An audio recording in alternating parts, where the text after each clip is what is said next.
भ्रष्टाचार नगर्नेहरूको पार्टी होस्। अहिलेको वामपन्थी पार्टीको पहिलो चरित्र यही हो।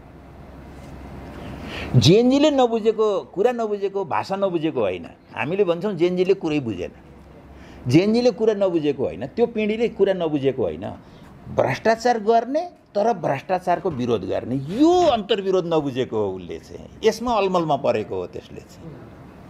तपाईले अस्ति चाहिँ उसमा हेर्नुभयो नि, यो के अरे त्यो टिकटकहरूमा 22 गतेसम्म हैन भ्रष्टाचारको विरुद्धमा तिनीहरूले जे गरे त्यो भाषा चाहिँ किन, त्यो त हामीले बोलेकै भाषा छ हैन। मान्छेहरूले अकुत कमाइरहेका छन्, मोज मस्ती गरिरहेका छन्। हामीले तिरेको करमा चाहिँ यो सारा चाहिँ मोज मस्ती हुँदैछ, नेताहरूले भ्रष्टाचार गरेर गर्दैछन् भन्ने कुरा भनिएको त हामीले भनेको पनि यही हो। तर हामी यो भन्ने त्यही गरिरहने हुँदाखेरि जेएनजी अलमलमा पर्यो।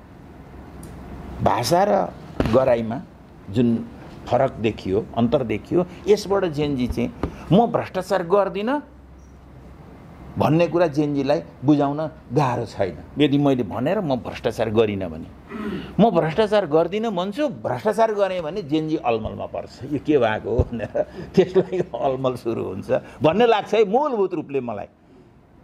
हामीले उसलाई एजुकेट नगर्ने कुरा त धेरै अगाडिदेखि गर्दै गयौँ। समाजसँग हाम्रो नाराहरू जोडिएनन्। किन नाराहरू बनेनन् भन्दाखेरि हामीलाई नजोडिँदाखेरि फाइदा भयो।